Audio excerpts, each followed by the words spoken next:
Muy buenas tardes. Regresamos luego de este pequeño break y de las excelentes palestras que hemos tenido recién con uno de los temas que más interés está despertando en esta Conferencia Mundial de Relaciones Internacionales.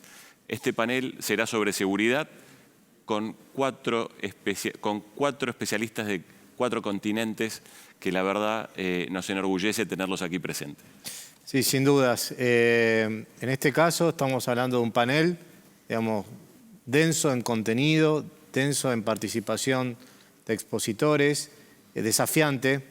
El título de este panel se llama Seguridad Internacional, nuevos desafíos y escenarios. Y bueno, sin dudas nos encontramos ante esos temas troncales de las relaciones internacionales que obviamente se expresan las relaciones entre los países, pero también actualmente incluso trasciende las fronteras de los estados, ¿no?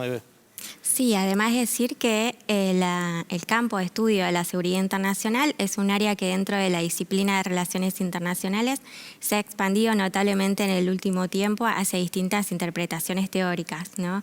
En ese sentido hay un reconocimiento tanto de distintas formas de ejercicio de la violencia como de aproximaciones hacia la paz. Así que tener un panel tan completo va a ser un análisis muy determinante. Y también quería presentar a la moderadora estrella en este sentido, que va a ser Georgina Paolino. Ella es licenciada en Ciencia Política por la Universidad de Buenos Aires. Tiene un máster en Estudios Latinoamericanos en la Universidad de Salamanca y un máster en Comunicación Política en la Universidad Austral. A lo largo de 15 años, Georgina se ha desempeñado en organismos públicos a escala nacional, provincial y municipal. Ha trabajado como consultora para organizaciones e individuos en temas de comunicación estratégica, gubernamental, electoral y digital. Sí, aparte, Georgina es una gran amiga de la casa, es una gran amiga del CEERI.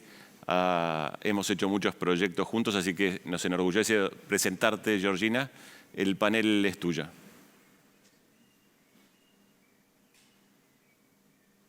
Es una emoción especial participar de esta conferencia mundial, siendo que organizamos una hace bastantes años y la verdad es que más con un panel de estas características, como bien mencionan, tal vez bueno, esta situación que estamos atravesando a lo largo del mundo con el COVID-19 sin duda nos permite tal vez este tipo de paneles que si hubiese sido presencial, tal vez no sé si se hubiese podido lograr, con lo cual la verdad que celebro mucho toda la conferencia por parte del CEERI, una organización tan grande y con tantos participantes. Así que bueno, sin más quiero avanzar con este panel, como lo presentaron sobre seguridad internacional. Algunas reglas generales, los panelistas saben, tienen entre 10 y 15 minutos como máximo y voy a utilizar mi autoridad de moderadora para que en caso de que estén llegando al límite de ese tiempo voy a mostrar una cartelito amarillo que va a ser la señal de que están alcanzando su tiempo. For the English speakers, I just wanted to tell you that I'm going to show you a yellow card in case you are maxing out your time, which is 10 to 15 minutes. So it's a little bit unfriendly, but in order to keep up with the conference, it's going to be my sign. So I'm going to read your resumes in Spanish, and then I'm going to turn it over to you to start your dissertation. I'm going to start with Professor Pant. El profesor Pant es académico de Relaciones Internacionales de la India, es catedrático en Relaciones Internacionales en el King's Indian Institute, es director de estudios y jefe del programa de la Fundación de Investigación de Observadores en Nueva Delhi. Además es director honorario de la Escuela de Asuntos Transnacionales en la Universidad de Nueva Delhi. Professor Pant, we are going to listen to you now. Your mic, it's off. Thank you very much. And thank you for having me as part of this panel. I'm sorry I can't speak Spanish, otherwise perhaps it would have been better. but I'll try to reach out to the audience, in English only. The panel is on international security, and I would try to frame the questions that animate international security from where I come from, which is Asia. And I would define today's contemporary Asia in wider terms, which is a terminology that is increasingly being used. I hope, and I'm sure many of you would be familiar with the terminology, the idea of Indo-Pacific, which is increasingly now becoming commonplace in the place of Asia, in the place of Asia Pacific, in the place, we are now using the term more and more. It basically reflects the confluence of Indian Ocean and the Pacific Ocean, and how the two oceans present one seamless strategic geography, contra to the earlier formulations when Indian Ocean was seen as distinct maritime space compared to the Pacific Ocean. And I think what has animated this discussion, what has animated this idea, is the sense that increasingly the world is becoming different from what we were supposed to understand, analyze, and excavate at one point in time. In today's world, the center of gravity of global politics, of global economics, is rapidly shifting from Euro-Atlantic to what we now consider to be the Indo-Pacific.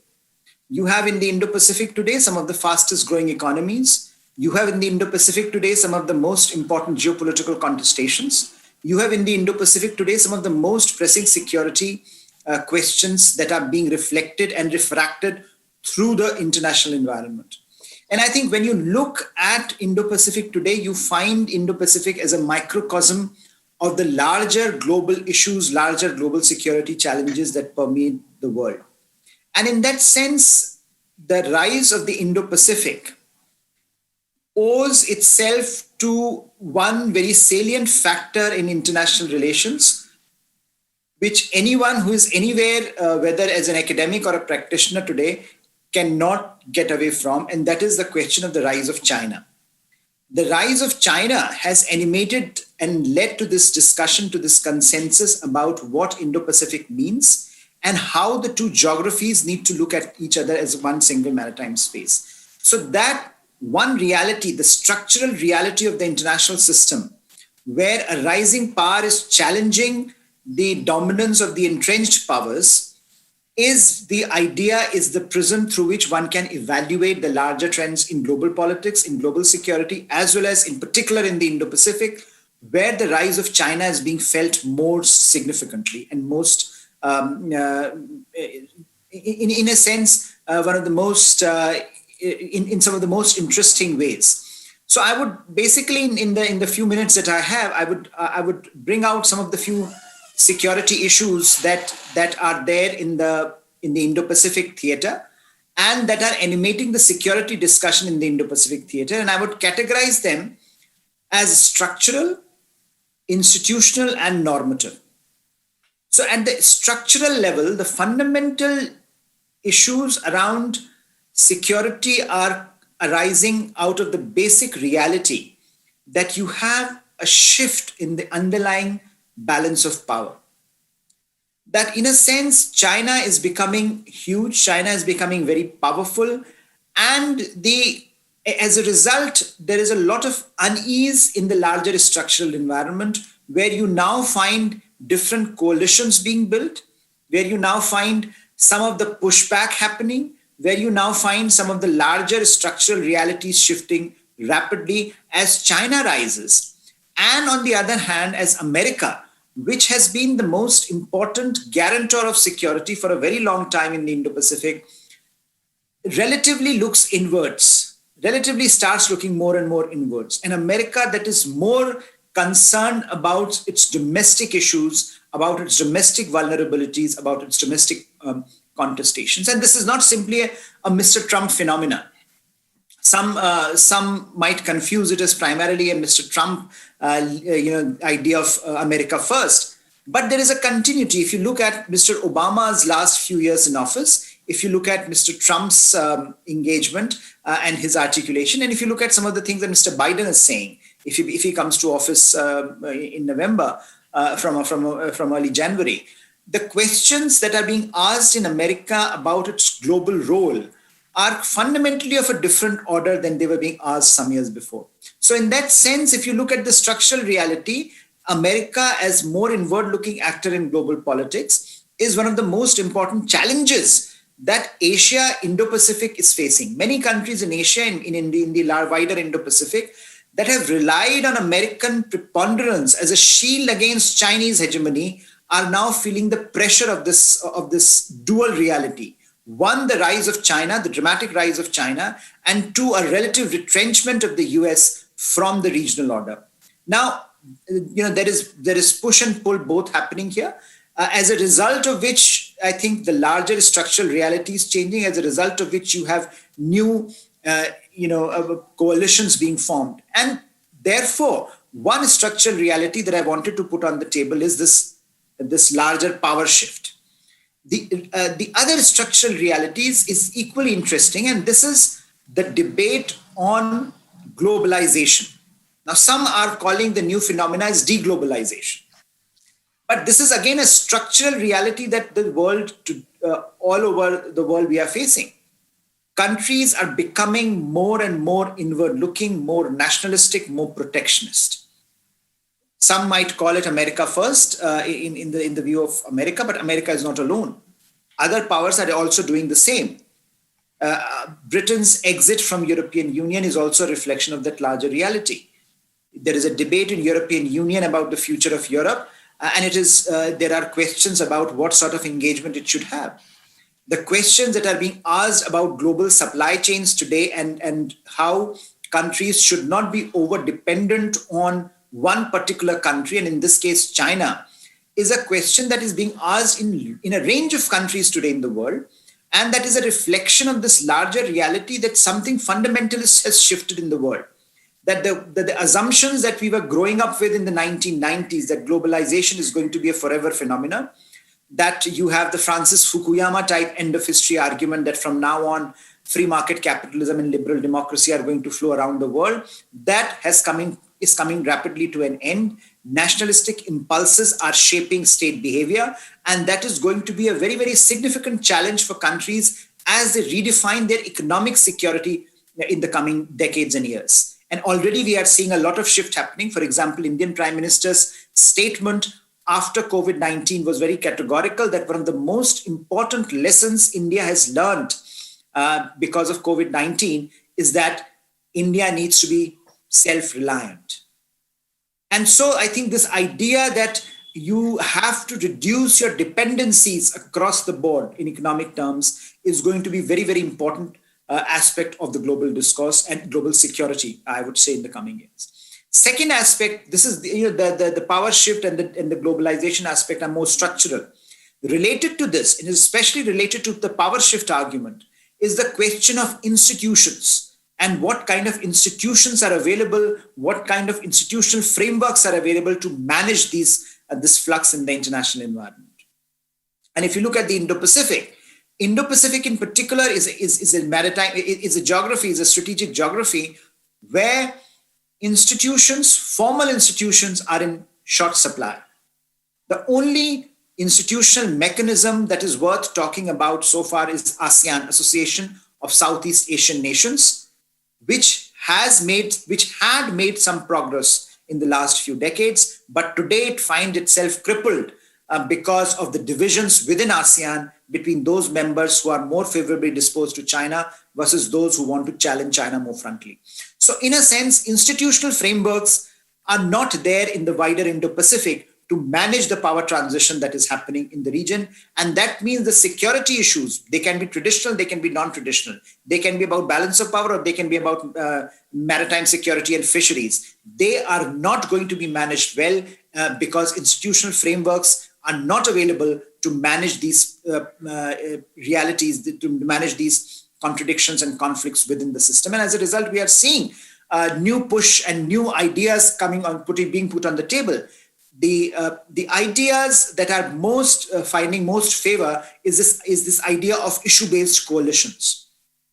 that we don't want formal alliances, and formal alliances, in fact, take a long time to materialize. So if you look at what is happening in the Indo-Pacific, you have these new geometries that are coming up, new trilaterals, new bilaterals, new quadrilateral. A quadrilateral that is often talked about is US, India, Japan, and Australia quadrilateral that is supposed to manage, or that is supposed to be a major bulwark against Chinese expansionism in the region. Whether or not it does that remains to be seen. It is at a very nascent stage. But the fact that it is being talked about after being junked in 2007 is a reflection of how far the regional realities are changing and how rapidly they are changing for the countries in the region to absorb these changes. And there is no time to build new institutional frameworks. So the region is relying on so-called coalitions of the willing, so-called issue-based coalitions, where on issues there is greater convergence and like-minded countries are coming and working together. So in a sense, the second security aspect, the second aspect of the Indo-Pacific security environment is a lack of institutionalization, and how this lack of institutionalization is going to impinge on some of the most potent threats that the region is going to face in the coming decades. The third element, again, which is related to it, is normative. What kind of norms and values should decide state behavior? And I think that's a fundamental question to be asked in this day and age, because, again, a lot of pressure is there on the international order, on the global order. If you look at the debate, even during the COVID-19 crisis, the debate is how the extant multilateralism, how the extant multilateral order failed to confront the challenge. After all, if you look at WHO, World Health Organization, you look at United Nations Security Council, you look at the G20, none of these platforms have even till date issued a statement on COVID-19. They have not been able to manage because of great power rivalry, because the version that the Western countries want to propose is different from the version that is acceptable to China. So you have a situation where great power rivalry is tearing apart the extant institutional architecture, is tearing apart this extant set of normative values on which international order was seemingly built since 1945. So therefore, the question is, what kind of value systems, what kind of value frameworks are going to be available to nations to decide what to do? Because the challenges cut across theaters, the challenges cut across economic areas, the challenges cut across maritime theater, the challenges cut across non-traditional security, and the value systems that are being espoused by certain countries pose a challenge to the extant value frameworks. So how does the Indo-Pacific theater manage that shift, which is happening very rapidly and which is happening under the guise of seeming power shift in the region? And therefore, I think the larger reality that Indo-Pacific faces today, from where I sit in New Delhi, is that the larger reality of power shift is making the vulnerabilities very, very clear. The certitudes of the past are no longer applicable. The certainties of the past with which major countries in the region have lived for the last several decades no longer apply. And as you enter into a phase of greater flux, as you enter a phase of greater uncertainty, and as you enter a phase of great power contestation, Sino-US contestation today is most palpable in the Indo-Pacific. You may not feel it so much in Latin America, perhaps, but the center of gravity of Sino-US competition is in the Indo-Pacific theater. And that means that for nations in the Indo-Pacific, it is extremely vital to have institutions in place, to have value frameworks in place, to have alternatives in place, which can manage this power transition in as smooth a manner as possible. I would end there. Thank you so much.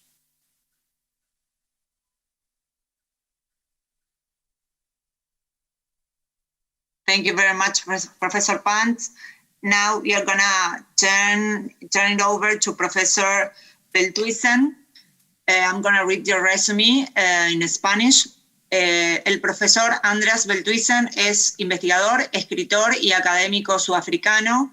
Es profesor titular de la escuela africana Thabo Mbeki de Asuntos Públicos e Internacionales de la Universidad de Sudáfrica, UNISA.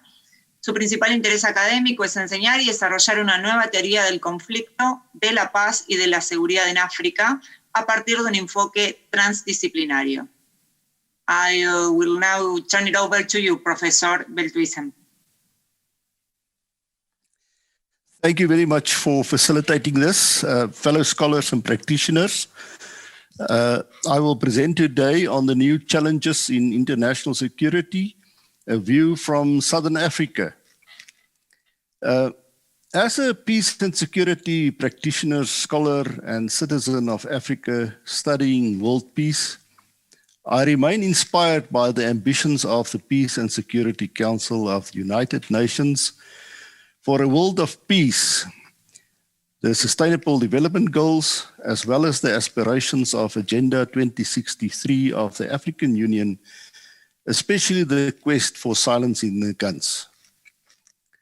However, in my research, I remain aware of an ontology of interconnected reality of civil societies of the world today that exists beyond the hierarchy of institutions.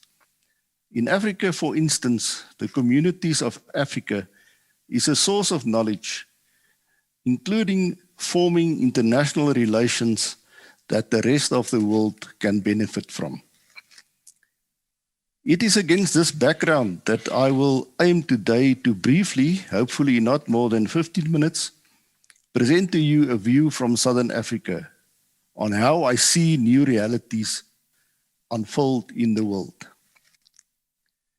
I want to start by reminding the audience that Africa is a rich continent in terms of mineral resources, with the most arable land and water power in the world.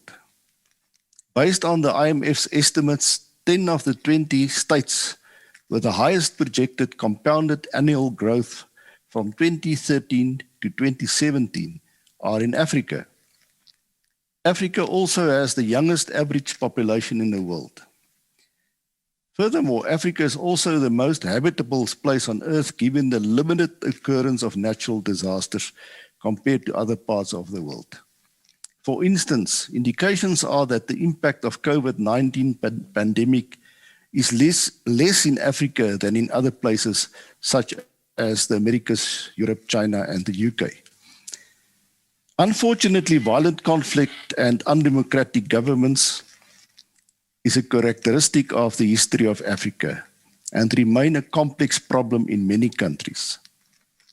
The trends that will probably continue are that geopolitical power balances and social divides that go along with persisting imbalances in the distribution of power and wealth in the world remain a major cause of violent conflict in African states, who cannot break away from their colonial past.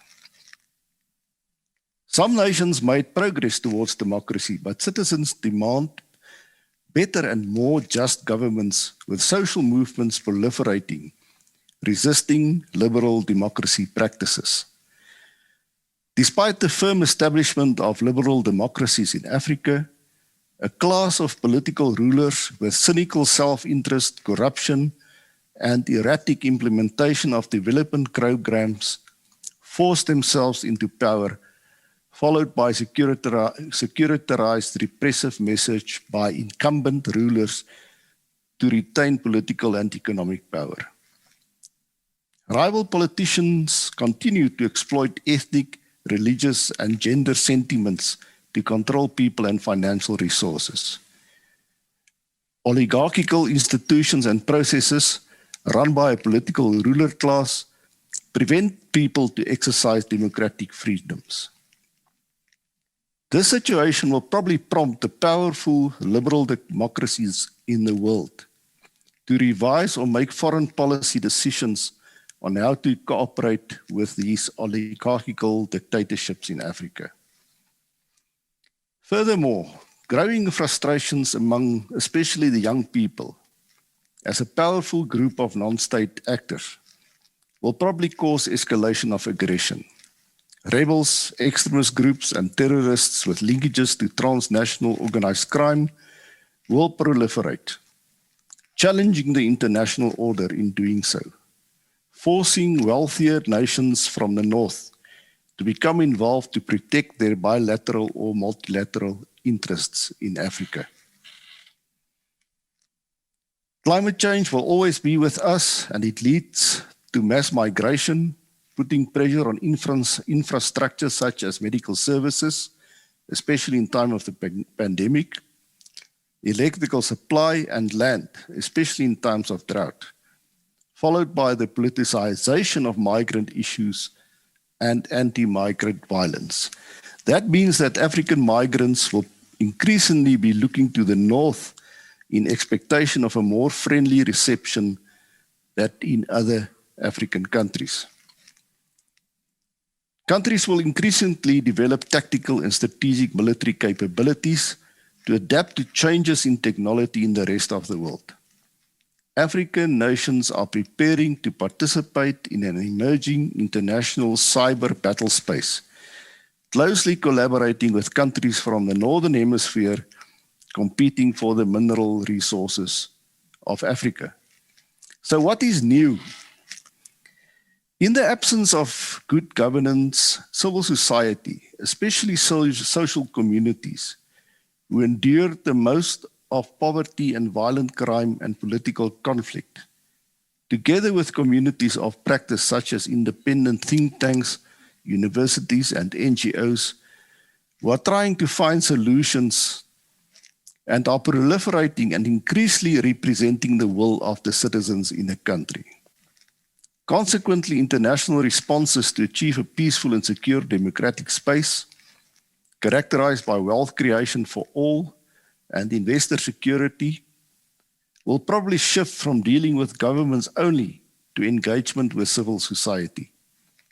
The resolution of violent conflict and sustainable growth will probably thus increasingly depend on international actors showing respect for the knowledge, identity, dignity, well-being, social justice, personal healing, and livelihood of all good citizens.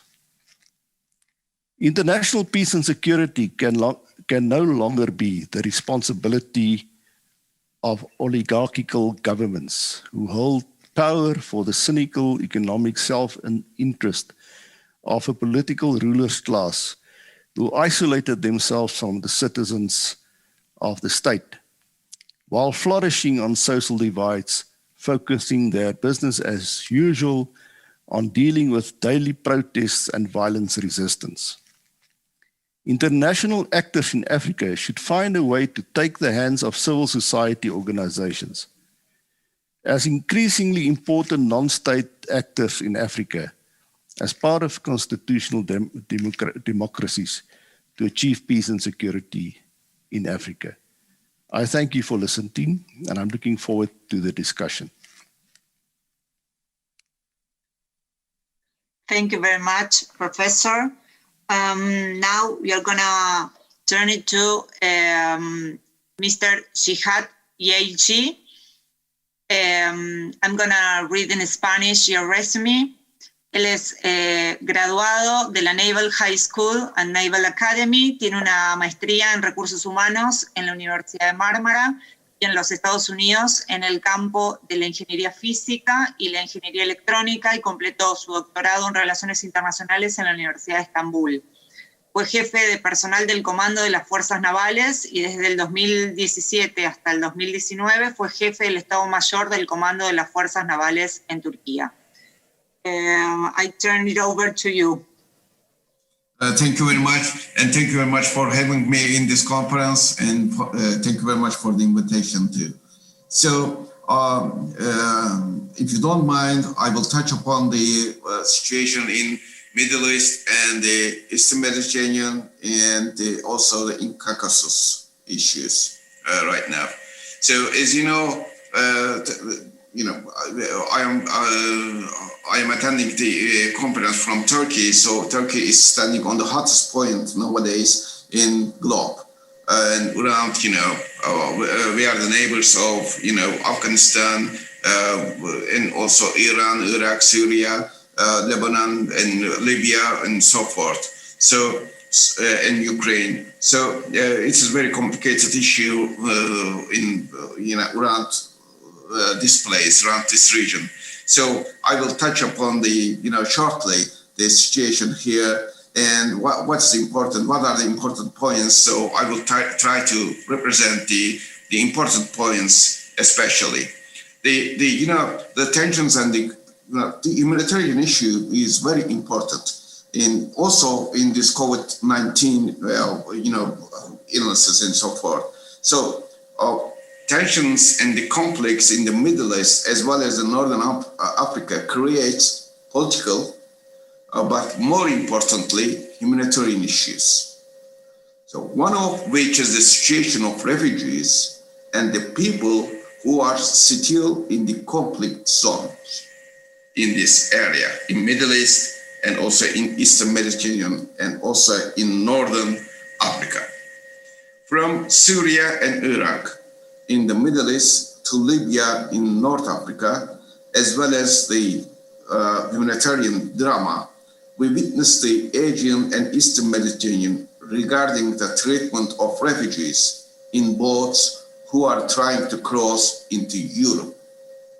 So they want safety and security for themselves and for their families, for their lives. So, and this is a reality. We should accept it. So, for the Syrian case, first of all, for the refugee problem, the source of the refugee problem is the stability, security, and safety in their home countries. So that's why what we should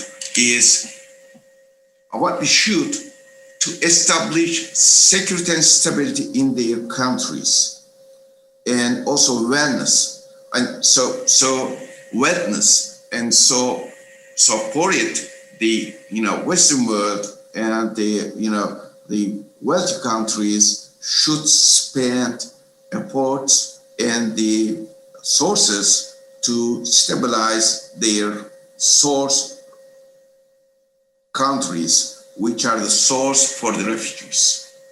So especially Turkey is suffering being a transiting country for refugee problem.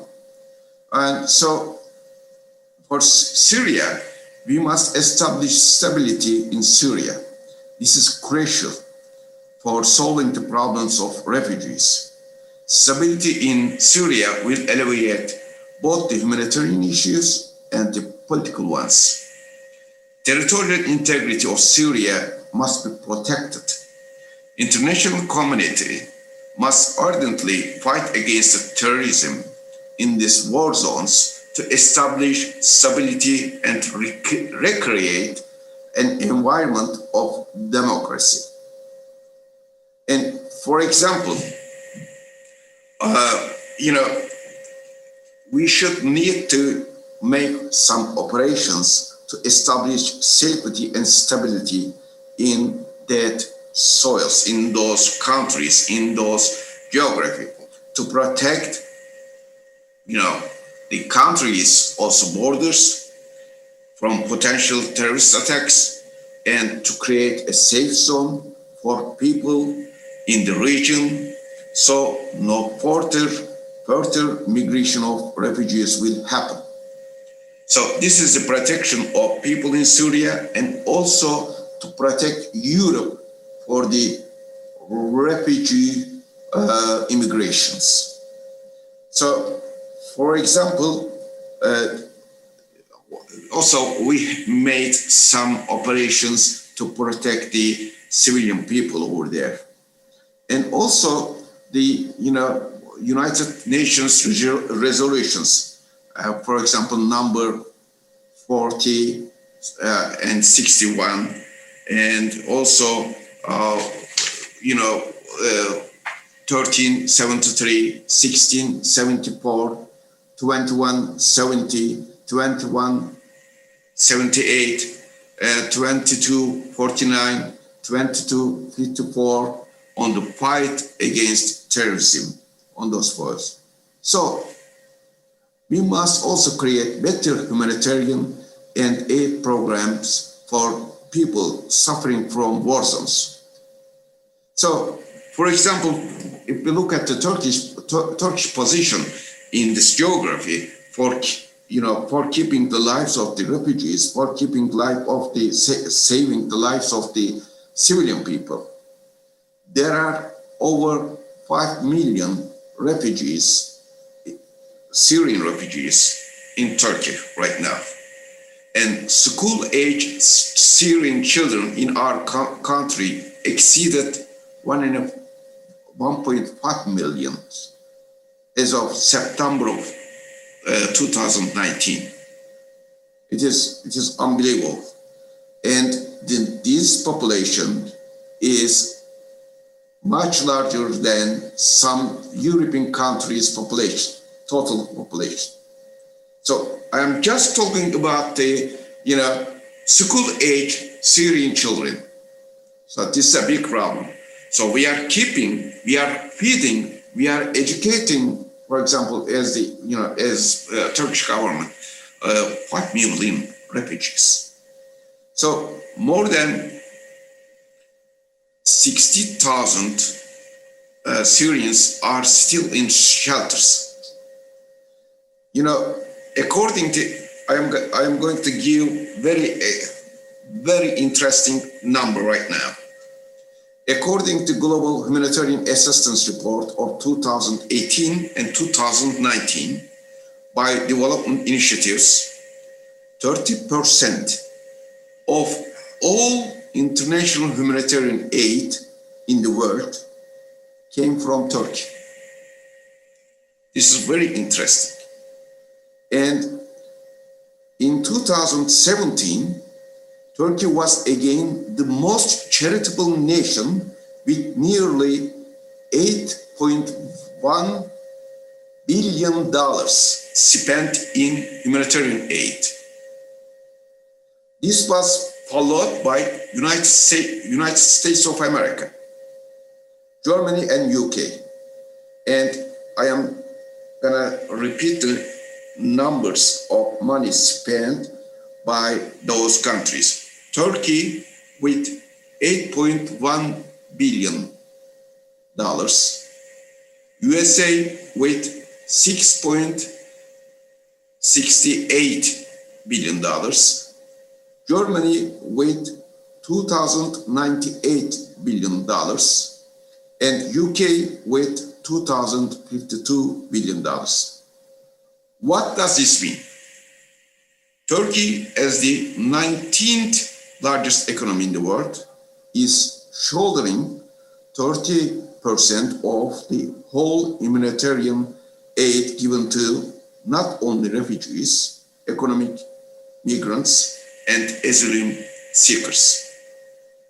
So the remaining 18 economies of the world are not fulfilling their potential in providing the best of their ability of refugees, asylum seekers, and economic migrants.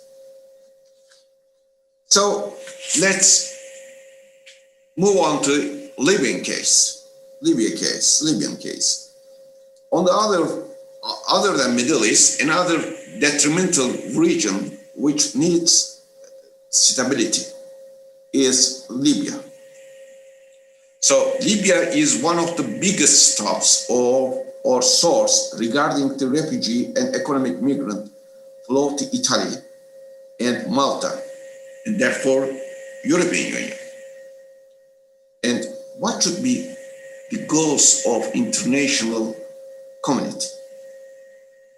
The goals should be, first of all, Libya's territorial integrity is important to create stability and for the prospect of democracy. International community must support and be in dialogue with the legitimate government rather than the terrorist actors. So, according to UN resolution made in 2015, number 2259, the Government of National Accord, GNA, is the only government recognized by the United Nations as having the legitimate authority in Libya. So whole international community should respect and should accept the legitimacy of the government of national accord. So it is very important to construct democracy and humanitarian issues and humanitarian, all the authority and whole authority over the Libya. So let me go on Azerbaijan-Karabakh issue right now and Nagorno-Karabakh issue. First of all, whole international community should accept that Karabakh is a territory of Azerbaijan and it has been occupied by Armenia for 30 years. The illegality of this occupation has been confirmed by United Nations Security Council's 4 different resolutions that asked Armenia to withdraw from Nagorno-Karabakh.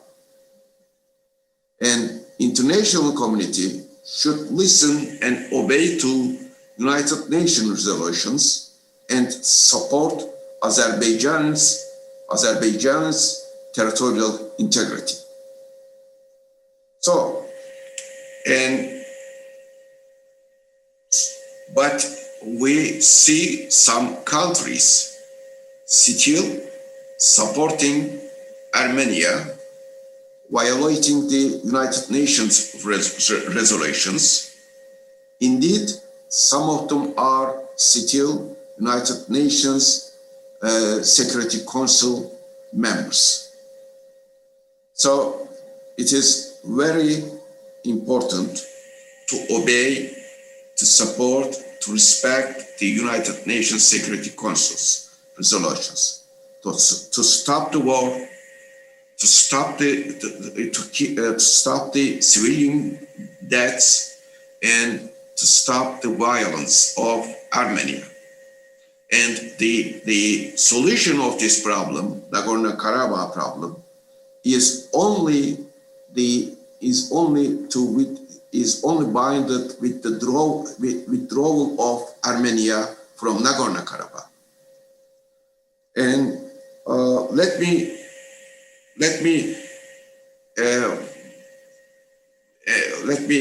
touch upon some Eastern Mediterranean issues and agency issues right now. First of all, there is a maritime delimitation problem in Eastern Mediterranean, which is very conflicting right now, and it's causing the serious problems between coastal states and also in NATO, also in European Union. And so with respect to the international law, whole coastal states should respect and should apply the international maritime law principles like equitability, domination of land over sea, proportionality, and also non-encroachment principles. On the other hand, there is a huge refugee problem in Eastern Mediterranean. The treatment of the refugees who are using the Eastern Mediterranean Asian routes must be better. Safety of refugees is a legal necessity.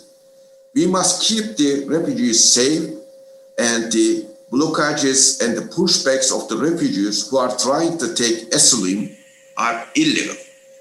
The international community must be strict in these issues. So, as the Cyprus last issue is the Cyprus issue, as the international community, we must support the sovereign equality of the Turkish Cypriots as a co-owners of the islands. Turkish Cyprus has legitimate rights and interests in the Eastern Mediterranean on all circumstances. Two-state solution is the most realistic and one at this point for the just treatment, preservation of rights, and the integrity of both groups of Cypriots, Greek and Turkish. Within the framework of respect, two sides should communicate to establish their respective individual sovereignty. Thank you very much. Thank you very much. Thank you everyone for keeping it to your maximum time. So now we are gonna have our last speaker, and then we're gonna go to a little Q&A. Now we're gonna be speaking with Juan Battaleme.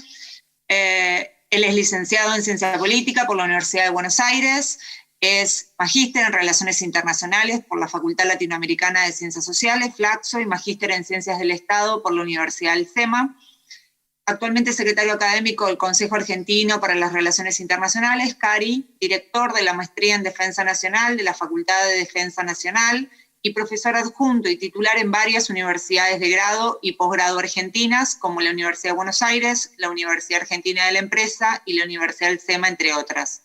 Se especializa en temas que conciernen a la seguridad nacional, como política exterior, defensa y ciberseguridad, y ha sido becario Fulbright en Estados Unidos, becario de la National Defense University también en Estados Unidos, y becario Chevening en Inglaterra. Juan, te cedo la palabra. Thank you everyone. Good morning to my fellow colleagues. It's an honor to have you here with me virtually to talk about these important issues. I'm going to change my language to speak in Spanish to be clearer. And thanks again for the invitation to the organizers to dialogue with you. Mis primeras ideas en relación a qué cambia y qué no cambia, cuáles son los nuevos desafíos en la estructura de la seguridad internacional, diría que ninguna. Muchos análisis han planteado la idea de que la pandemia ha generado grandes cambios o grandes transformaciones, pero en realidad la pandemia define, y esto va a tener una incidencia en América Latina, lo que podríamos llamar las tres A de la pandemia, o lo que yo llamo las 3A de la pandemia, en el campo de la seguridad, ¿no? En primer lugar, porque están acelerando transformaciones que ya ocurrían previamente en el sistema internacional. Digo, la digitalización del mundo ya venía dada por un creciente uso de los espacios cibernéticos, por ejemplo, y nosotros estamos perfectamente en condiciones, por lo menos puntuales, en los años 90, de poder hacer teletrabajo y de poder conducir operaciones virtuales desde lugares fuera de lo que llamamos las oficinas. ¿Qué es lo nuevo en este caso? El volumen en el cual nosotros hemos podido meter prácticamente casi 3.000 millones de personas en diferentes momentos en sus casas y utilizar la infraestructura de comunicaciones actuales, ¿no?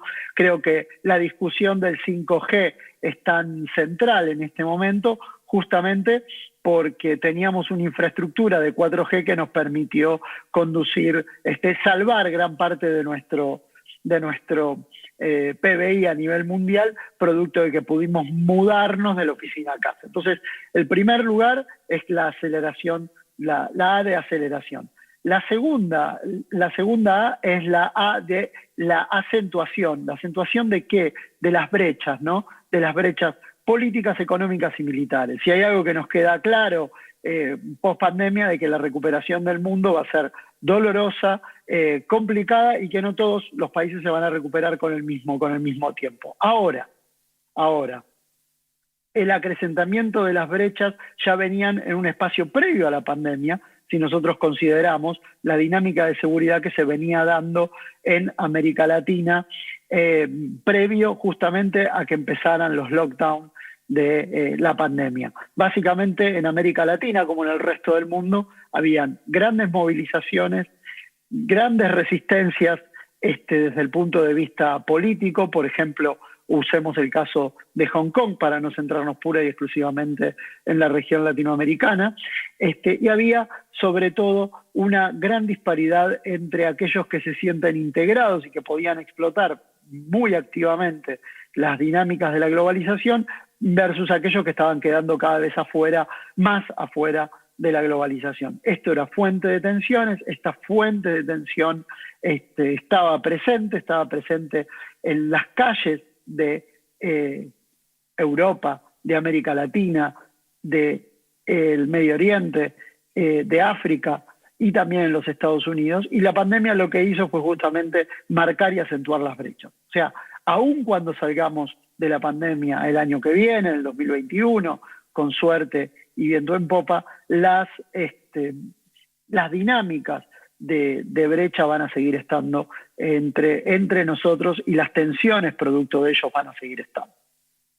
Y el tercer componente es que las opciones en política internacional, como bien señalaba el profesor Pant, se están acortando justamente porque el cambio estructural está llevando a una mayor rigidez desde el punto de vista de la política internacional. ¿Qué significa el acortamiento, ¿no?, de las opciones? Que básicamente nosotros estamos haciendo un llamado muy fuerte al multilateralismo, pero en el siglo XXI no tenemos muy en claro qué significa un multilateralismo con grandes poderes que están compitiendo entre sí por seguridad, por recursos económicos y en el medio de lo que podríamos llamar una competencia por hegemonía, aunque eso obviamente tiene aristas, ¿no?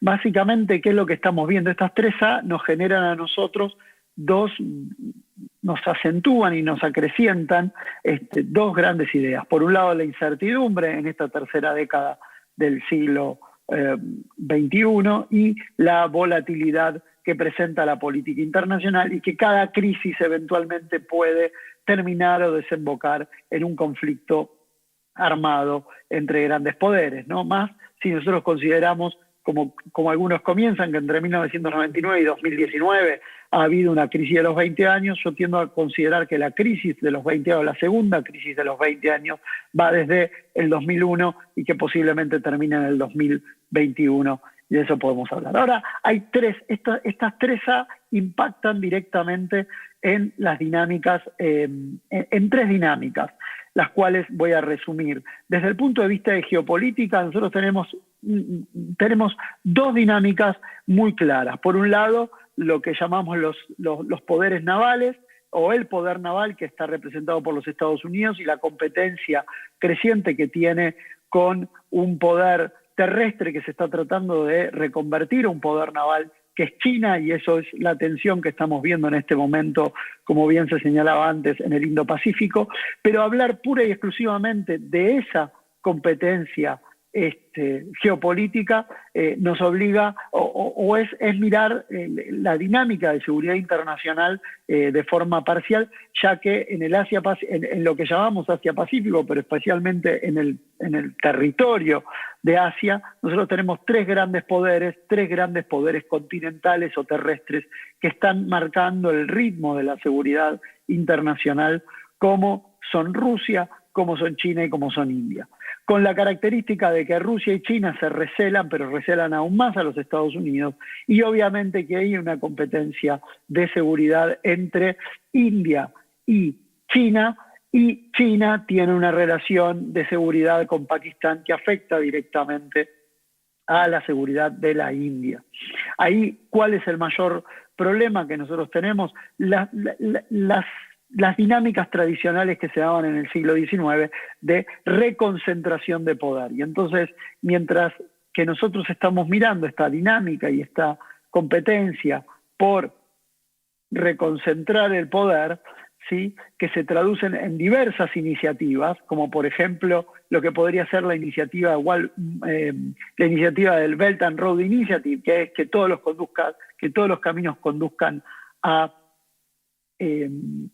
Beijing, la iniciativa del Free and Open Indo-Pacific, que es una iniciativa de Japón justamente para evitar que se cierre el espacio pacífico por el campo de China, y que es en esencia que los caminos conduzcan más a Japón que hacia otros caminos. La iniciativa del Near Abroad de Rusia, que es que todos los caminos conduzcan a Moscú, etcétera. Y en el caso de los Estados Unidos es la idea de la iniciativa América Crece, que en el cual es que tratar de que los caminos conduzcan a Washington. ¿De qué estamos hablando? En ese caso en particular, de lo que son las recreaciones de zona de influencia, que es lo que estamos viendo. De vuelta pongo el ejemplo más sencillo a la audiencia, que es la idea de, bueno, la infraestructura integra, por lo tanto esa integración la tengo que dar desde ese punto de vista. La construcción de zonas de influencia a través de zonas de infraestructura y otro tipo de asistencia. Ahora bien, esa dinámica, que por un lado es bastante clara, convive con otra segunda dinámica, que es la de la atomización territorial y de la política, en la cual los actores no estatales tienden a socavar el poder de los estados y que operan activamente desafiando a los estados en términos de integridad territorial, en términos de flujos económicos y obviamente en términos de seguridad, como son el crimen organizado, como son el terrorismo, como también están operando los clivajes étnicos, en los cuales todos tienen presente el componente del uso de la fuerza. ¿Qué es más intenso en América Latina? Esta segunda dinámica, esta segunda dinámica de atomización, que la dinámica de las zonas de influencia.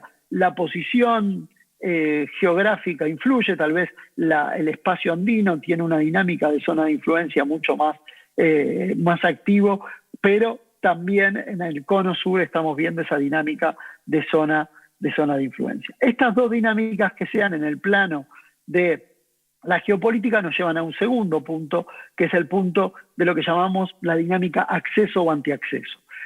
¿Cuál es el root cause, ¿no? La causa central, la raíz de la discusión, la raíz de la discusión en términos de seguridad internacional actual? Bueno, son dos carreras, no uno. Primero, lo que llamamos la carrera por lo que sigue, que es la carrera por el dominio tecnológico, donde ahí ustedes tienen la biología digital, el Internet de las cosas, la carrera por la velocidad de procesamiento y obviamente la carrera por la infraestructura de comunicación, pero también la carrera por lo que queda, como muy bien señalaba el profesor de Velthuizen, que hablaba de los países y los continentes que son ricos en recursos, que son justamente buscados no solamente por el norte, sino también por un sur global que también necesita de determinados recursos, ¿no? Entonces, queda en estas dos dinámicas la carrera por lo que sigue y la carrera por lo que queda. Tecnologías y recursos como parte de esas dos carreras. ¿Cuál es la dinámica de ese mundo, de esas carreras? Es que en esencia se traslada en términos competitivos. O sea, acá está ganando en el siglo XXI, al igual que en el siglo XX, al igual que en el siglo XIX, la dinámica competitiva. Saber que quedarse afuera de lo que sigue o quedarse afuera de lo que me hace falta significa perder peso en el sistema internacional, como le está sucediendo a muchos países en América Latina, entre ellos a la República Argentina, ¿no? Fíjense ustedes que les pongo dos ejemplos muy concretos. Uno es que quien tiene los datos y la velocidad de procesamiento tiene chances de posicionarse mejor en la carrera por lo que sigue. Y quien tiene recursos naturales, por ejemplo, alimentos, por ejemplo, la cuestión de recursos industriales o recursos que se necesitan para la carrera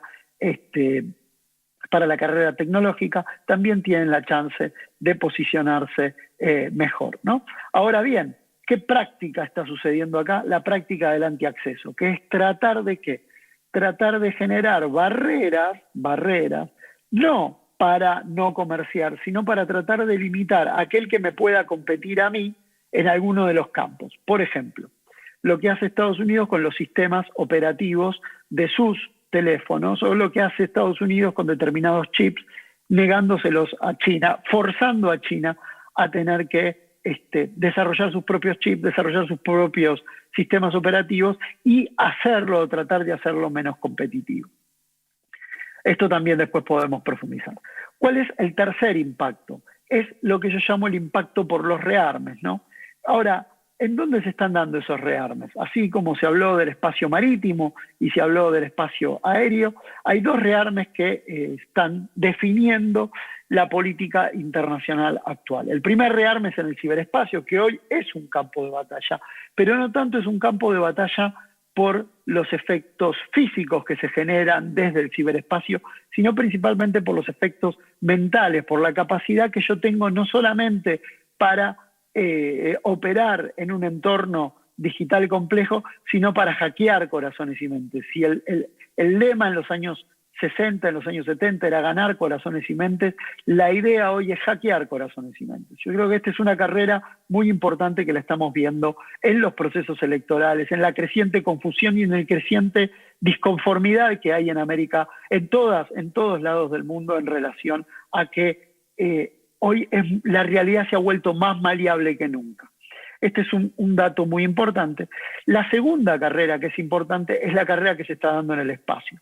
¿Por qué esta carrera en el espacio se ha vuelto muy importante? Porque el espacio, lejos de ser el espacio ultraterrestre, ¿no? Lejos de ser un ámbito vacío, hoy es un ámbito demasiado, es multitudinario, es crowded. Cada vez hay más naciones en el espacio, cada vez hay más ingenios en el espacio, hay cada vez más naciones que atan su desarrollo y su futura seguridad al espacio internacional, y el espacio es central por lo que decía Corbett allá en el siglo XIX, por la incidencia directa que tiene sobre el espacio terrestre. Entonces, ustedes pueden ver cómo ese creciente rearme en el espacio ultraterrestre se da en la formación de fuerzas militares autónomas de los grandes poderes para poder utilizar el espacio ultraterrestre.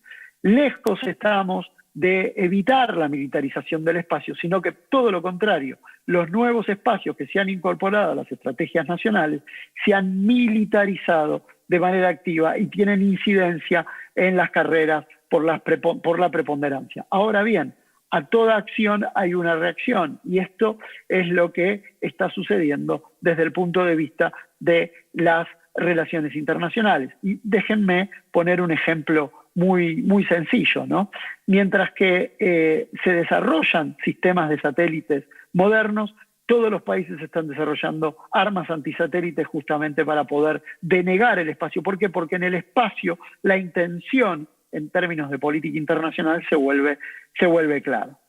¿Qué es lo que va a suceder en los próximos años? Por supuesto que no lo podemos saber, pero sí entiendo que el sistema internacional está agotando su capacidad de acomodarse a las tensiones crecientes que vienen dándose desde el 2001 en adelante. Y creo que no el 2019, no el COVID-20, yo creo que el 2020 ha sido un punto de mucha tensión, y si el sistema internacional no encuentra rápidamente una forma, una vía de escape para esas tensiones, posiblemente en el 2021 tengamos alguna tensión y algún conflicto mayor que permita finalmente generar y dar vía de escape a todas las tensiones acumuladas de estos 20 años. Muchas gracias y buenos días, buenas tardes.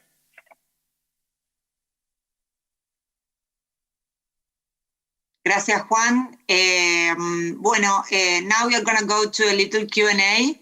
I have a lot of questions. We have many questions regarding how the COVID-19 is going to affect. So I'm gonna go with two of them. I'm gonna tell them together, and anyone who wants to answer, just raise your hand or just start speaking. One of them is, how has the pandemic influenced the challenges and new problems on international security? And the other one that can be answered together is, with the COVID situation, countries have focused on issues related to health and economy. Do you think that the important issues on international agenda has been postponed because of this, especially in international security? And if so, what would be the consequences of this? I don't know who wants to answer. any of these questions? Okay, Professor Pant. I can try. I think it's not an easy question.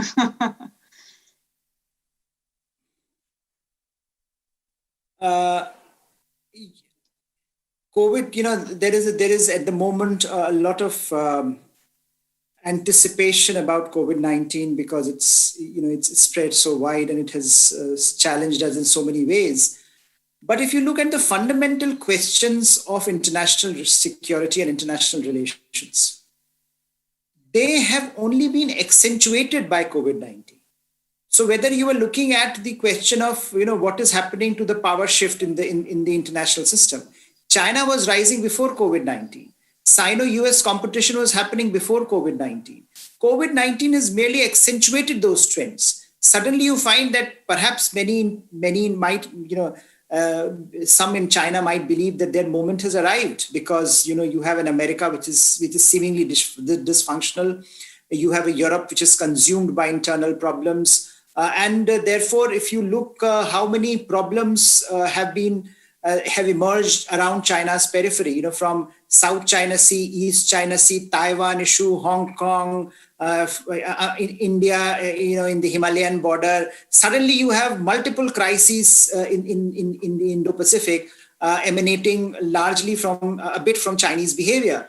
So in a sense, perhaps, the COVID-19 may have accentuated the trend of power shift, which was already happening before. Similarly, if you look at multilateralism and international institutions were coming under stress before COVID-19. It is simply that when COVID-19 happened, you realize the gravity of the situation, that even an organization like World Health Organization was not able to function properly. It was not disseminating information. It was not giving it was not giving you information in transparent terms that was needed in the initial stages. Then you realize that UN Security Council is not functioning. It could not come to terms with COVID-19. Even G20 could not come to terms with COVID-19. They could not issue a statement because China could not, and America and the West could not agree on a single statement. So clearly the international multilateral framework was under stress before. After all, Mr. Trump was withdrawing from many multilateral institutions before COVID-19 struck. So COVID-19 has merely accentuated some of these trends that were already visible before. Globalization, deglobalization, this idea of that over-dependence on a particular country is bad, that we need to decouple from China, which was part of American debate before COVID-19. COVID-19 merely accelerated this trend. Suddenly now many countries in Indo-Pacific now want global supply chains which are independent of China. You have the talk of technology debate. What is happening to the emerging technologies? 5G debate. How much can China be relied upon? This debate has merely been accentuated. It was there before, but it has been accentuated by COVID-19. So I don't see COVID-19 bringing a set of new challenges. What COVID-19 has done is to expose our vulnerabilities that were already present in the system. So in that sense, I think COVID-19 is an eye-opener. It shows the world that the real challenges were always there, but unless these challenges are fixed, the world is going to enter into more turbulent phase unless something dramatic happens. So I think in that sense, COVID-19 may have accentuated some of these trends rather than creating more trends. But clearly, I think the second question that you had was on health and economics. I think more and more countries are likely to focus on internal issues, on domestic issues of health, how to build economies, how to rebuild economies. And I think that is again going to be challenged because it shows that countries are going to look more and more inwards. But again, this was a trend that was visible before. Mr. Trump was saying, I'm going to look inwards in 2016, and we all laughed at him. Now everyone is going to say we are going to look inwards because we have to build our economies. COVID-19 merely established a new normal.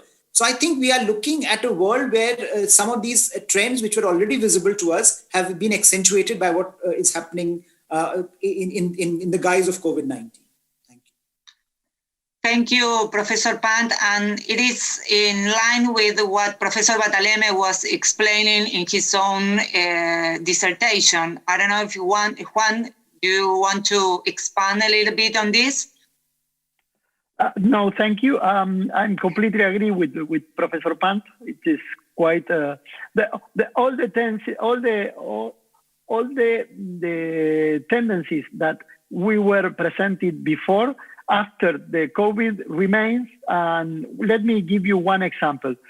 Under the COVID-19 crisis, the Chinese military went to several military exercises around the Taiwan presence, and the Russian military tried to engage in several little crises, the NATO defenses on Eastern Europe, for example. So it's quite it's politics as usual. Thank you. Another question is about the necessity and to emphasize more in this current context of the concept of multidimensional security instead of defensive security. What do you think? Is it necessary to emphasize more this multidimensional security concept, or because of the tensions that has been discussed here between nationalist trends and more cooperative approaches, it is more than a defense security concept?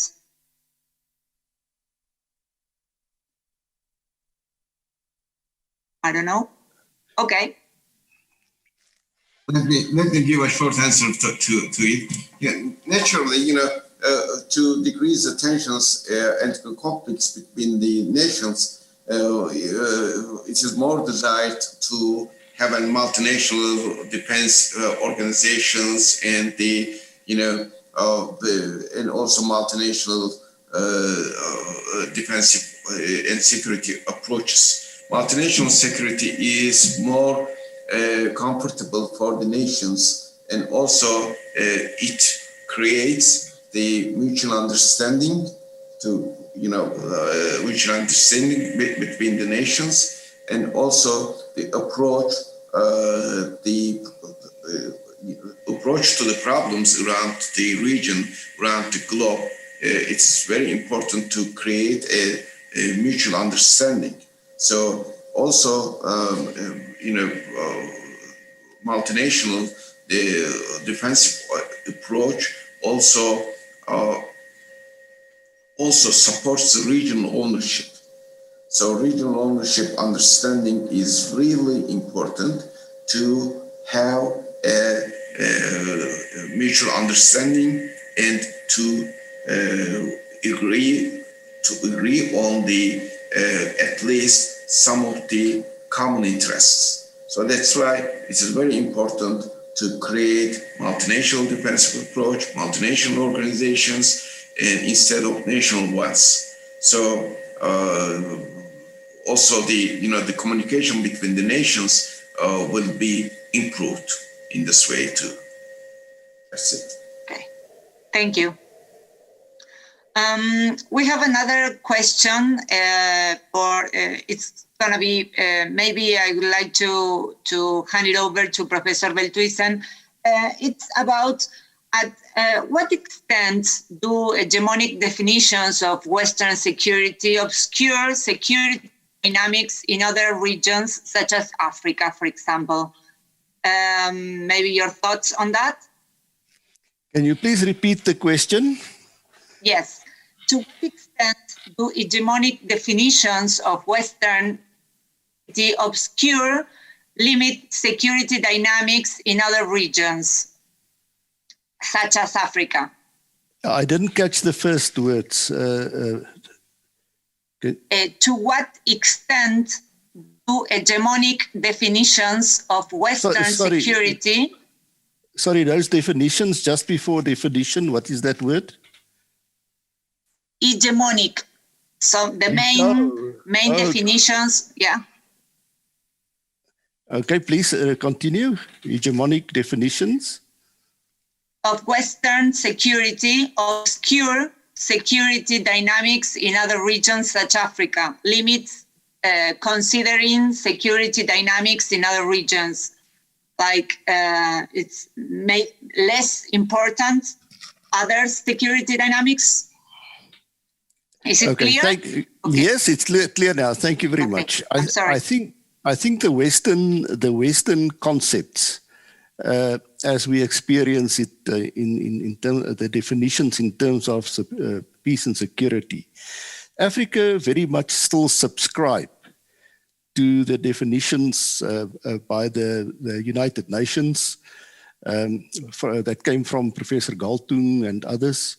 The African Union is built around those concepts, the peace and security establishment of the African Union. And your regional institutions also subscribe to those definitions. But that is in a formal way. Behind that, you have an informal network of communities and societies who like to do things in other ways. So those concepts are getting more and more challenged by the people of Africa, sometimes intentionally by scholars and practitioners who studies the subject, but more in a spontaneous way by people who are trying to find other solutions amidst a hierarchy of institutions that cannot bring solutions, that can never go beyond resolutions which they don't have the capacity to implement. And many governments do not have the will and the capacity to implement those resolutions, although they formally subscribe in a multilateral way to those practices and processes. They don't have the will and the capacity to do that. And as some of my colleagues mentioned, they have domestic issues to deal with. So they find other ways of trying to get peace and security than just in the formal hierarchy that they prescribe to.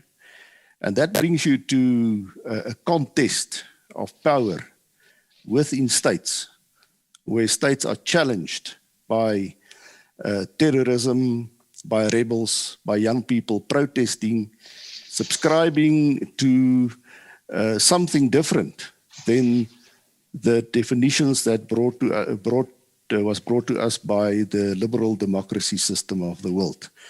That is the short answer. I hope I answered it well. Thank you. Thank you very much. Now I have a question for Juan Battaleme regarding Latin American security, and it's what do you think is the most urgent conflict hypothesis in Latin America that we should be paying attention to right now, and especially regarding Argentina? Well, thank you. I think that in the short term, we should think on political mobilization and some kind of territorial disintegration, as Chile and Argentina are facing right now at the south of both countries. I think that should be, we should pay attention on that issues in the short term. Also in the short term, narcotics issue. It is quite a criminal, organized criminal. It's one of the major problem in Latin America. I think that the dynamics there is important. Also, there is a situation related to the structural issues, that is how the competence and conflict around China and the US is going to be resolved in Asia Pacific, which is an important thing for Latin America, because we are providers of raw material for China, and we also have a security dependence on the US. And let me give you an example. Argentina has not a military, but a space station under the military control in the south part of the country, and in front of that, the American has a cooperative installation with the Chilean military to check that position. That is an important issue. And in the larger, if you look at the larger or the bigger picture, Argentina had to consider a more strong presence in the South Atlantic and also in the Antarctica, which is the next security competence regarding to natural resources over the Arctic, and the Antarctic is going to be important for us to consider. I think that is the way that we can figure it out, the security in Latin America. Thank you very much. Now I have a question going back to Asia, and it's not very specific, but we have a lot to talk about it. And what is the biggest security challenges that Asia is facing right now?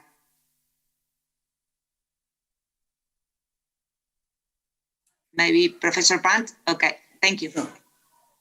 It seems that the biggest security challenge in Asia or Indo-Pacific at the moment is a structural one, as I tried to outline also. I think there is a lot of, among the regional states, there is a lack of confidence in the ability of existing structures to manage the power dynamic. And so you have, on the one hand, a very powerful country rising, which is shaping the larger strategic landscape. And on the other, you have the traditional guarantor of regional stability, which the role that America has played. And America had very strong relationships with key actors in the region, from South Korea, Japan, Australia, and to ASEAN.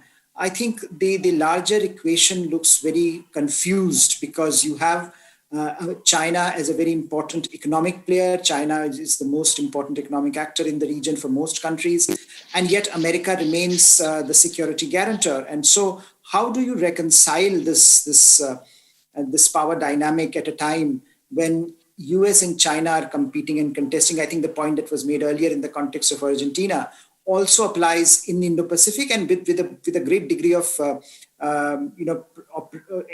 operational impact. Immediate impact, because that's where the real action seems to be happening at the moment. So in that sense, I think the larger question for the region is, how do you navigate this very turbulent phase in international security in the absence of regional institutions, in the absence of regional architecture to manage this turbulence? And I think that's a question that everyone is grappling with, and we have not yet found a good answer to it. That's what I mentioned in my earlier presentation, that we are looking at ad hoc coalitions of countries coming together, like-minded countries coming together, and trying to make a case that stability in the balance of power is a good option. Looking at America perhaps beyond Mr. Trump and beyond these elections, and to see what happens, what continuity America can offer to the region. So I think there's a lot of uncertainty about America, and that feeds into the larger narrative. And there is a lot of uncertainty about Chinese intentions about the region, in the region, which feeds into this sense of insecurity. And I think that's a larger structural challenge that the region faces as it tries to grapple with other challenges, which are health, economics, non-traditional security issues. But I think all of these are framed by this larger dynamic that there is no structural stability in Indo-Pacific at the moment, and that feeds into all kinds of other insecurities. Thank you, Professor Pant.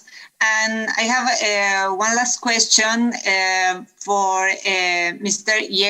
Yaycı. I'm sorry. And it's maybe continuing with this idea of the biggest challenge, going a little bit back to Middle East and Europe and the strategic position where it's located, Turkey.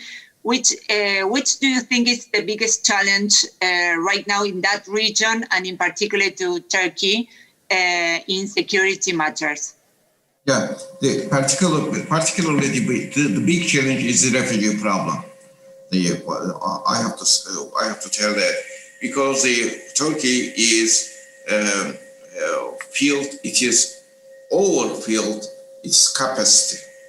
So, and also economically, really we are in a hard position because we are spending billions of dollars per year for feeding those 5 million refugees. So we are the first country at the first level, the number one country who give the most financial support to those refugees. So the other one is the conflicts between the states or within the states in neighboring countries, in Middle East, in Caucasus, in northern Black Sea. So Ukrainian case.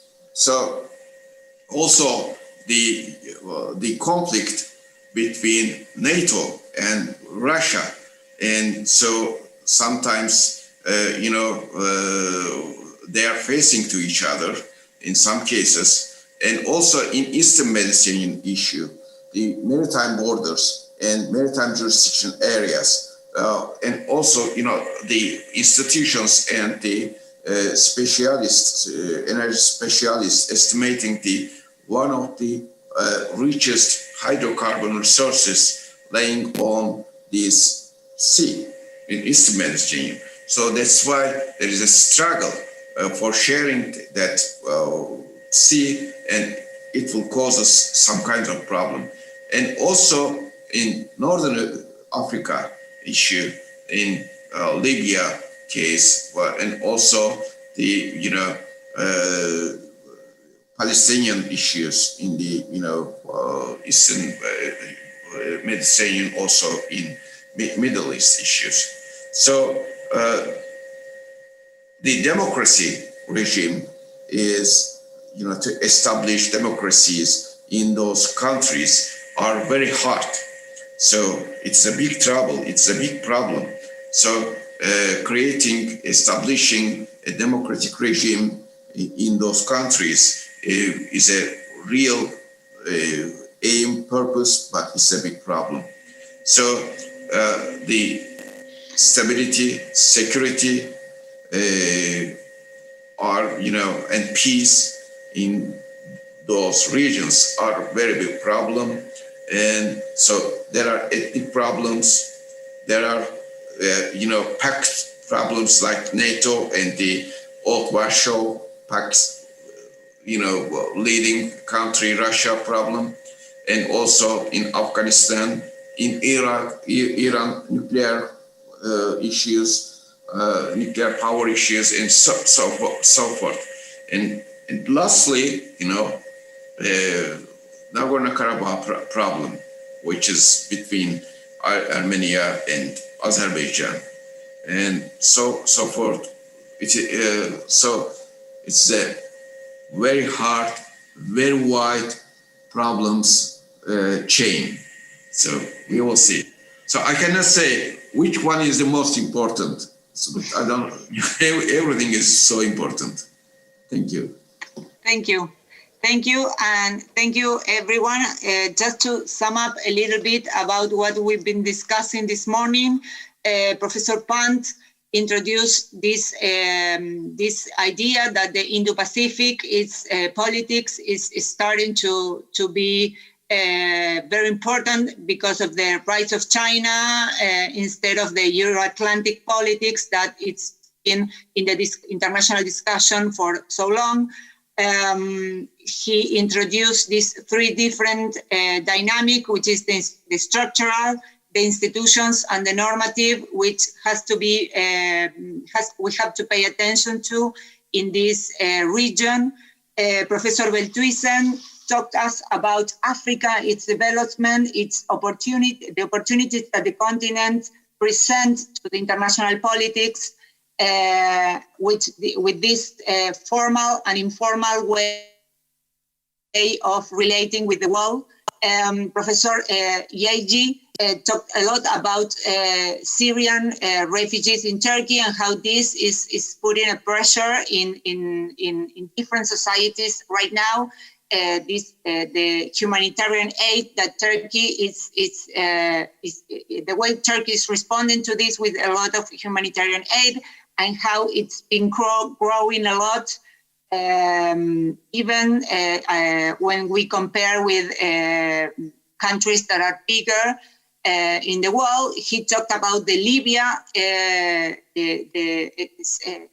different affairs with Libya and the Nagorno-Karabakh conflict, and a little bit about the Eastern Mediterranean with the Cyprus issue.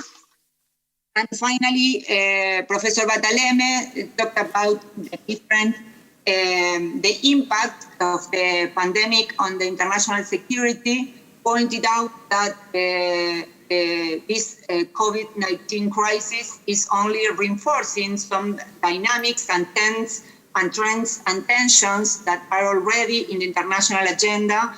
And the idea of that we are all talking about, we're making a call for multilateralism, but we don't know exactly what kind of multilateralism we're gonna be living on. So that's a discussion also. And the uncertainty and the volatility of the international politics, which has been reinforced with Professor Pant explanation of the dynamics of China in the Asian region. So I would like to thank you, all of you, for participating in this panel. It's been extremely insightful. It led us to think that there's a lot to continue to investigate and to follow in all our countries, and that this kind of panels and conferences are even more important now than in other times. So I celebrate CEERI, I celebrate the organization and all of you for participating here, and I thank you a lot, and I wish you good luck to everyone. Thank you.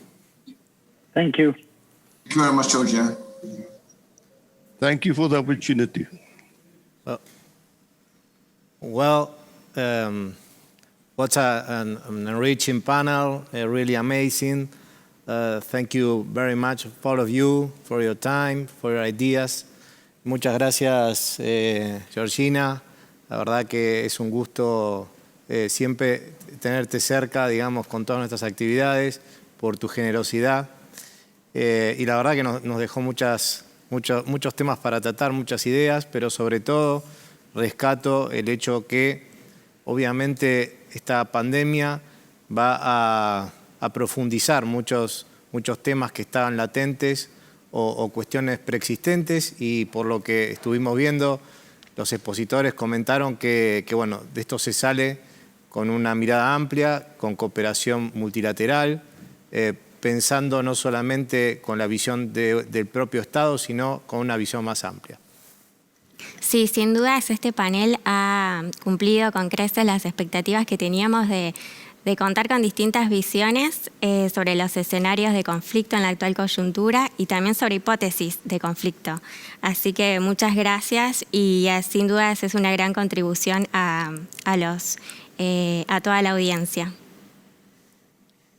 Bueno, de esta manera terminamos este panel. La verdad que nosotros muy orgullosos de haber podido conformar esta charla con Juan Battaleme, uno de los mayores expositores de la Argentina sobre este tema, y con los especialistas. La verdad que no tenemos acceso diariamente en América Latina, de Sudáfrica, Turquía e India, que nos dieron una perspectiva global y desde su punto de vista que nos va a servir muchísimo, y este, que fue uno de los paneles más esperados, creo que cumplió con nuestras expectativas. Así que por ahora terminamos por unos minutitos y dentro de poco seguimos con más actividades. Espérennos, hacemos un break corto y ya estamos con más paneles.